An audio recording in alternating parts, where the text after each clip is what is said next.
नमस्कार मंडळी, मी सूरज आणि आज मी तुम्हाला दाखवणार आहे जळू.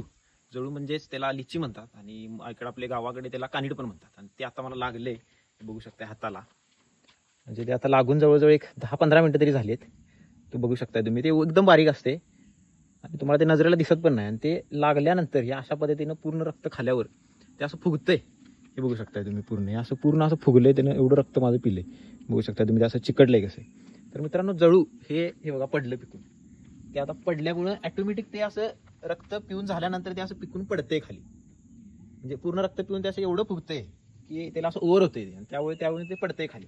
आणि ते पडल्यानंतर तुमच्या त्या इथून असं रक्त यायला चालू होते. हे बघू शकता तुम्ही, आता रक्त यायला चालू झाले. आता इथून बऱ्याच प्रमाणात रक्त जाणार आहे. तर मंडळी, भ्यायचं कारण नाही, कारण जळू हा एक जंगलामध्ये आढळणारा एक कीटक आहे. कीटक म्हणू शकतो आपण त्याला. असा एकदम छोटा असतोय तो आणि कुजलेला जो पाला असतोय त्यातून त्याची निर्मिती होते. आणि जर पावसाळ्यात ते जंगलात असतात, म्हणजे ज्यावेळी पाला कुजतोय त्यावेळी ते निर्माण व्हायला चालू होतात. तर म्हणजे जळू हे प्राण्यांचे किंवा माणसं वगैरे, आपण ट्रेकला वगैरे जातो जंगलात किंवा गावी वगैरे शेतात लोक जातात, त्यावेळी ते जळू लागतात. तर म्हणजे जळू लागणं हे खरंच एक चांगली गोष्ट आहे, कारण ते दूषित रक्त पितात आपले. आणि जर तुम्हाला माहिती असेल तर वेगवेगळे जे डॉक्टर्स आहेत ते लीच थेरपी करतात. म्हणजे 500 किंवा 1000 रुपयाला एक जळू ते विकतात.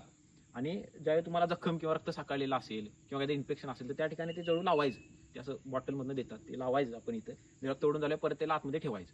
तर ते अशा पद्धतीनं जळूचा वापर होतोय. आणि गावी हे नॅचरली सगळं होते. नॅचरली आता जळू लागले, नॅचरली आपलं रक्त पिलंय, नॅचरली ते आता खाली पडले पण आपण काढायच्या आधी, आणि ते आता हे रक्त असं जायला लागले. तर म्हणजे खूपच चांगली गोष्ट आहे. नॅचरली आपलं ब्लड प्युरिफाय व्हायला लागले असं आपण म्हणू शकतो. तर मंडळी, हे तुम्ही बघू शकताय, जळू आता लागल्यानंतर एवढं रक्त आले. आणि जर तुम्ही याला पुसत राहिला रक्ताला या किंवा धुतला पुसत राहिला तर ते अजून रक्त येत राहणार त्याच्यात. ज्यावेळी तुम्हाला लागतंय त्यावेळी ते असं सोडायचं, म्हणजे लागल्यानंतर त्याच्याकडे आपण इग्नोर करायचं. ज्यावेळी ते रक्त ऑटोमॅटिक तिथं सुकणार त्यावेळी ते रक्त यायचं बंद होणार. म्हणजे काय घाबरायचं कारण आहे, एक चांगली गोष्ट आहे.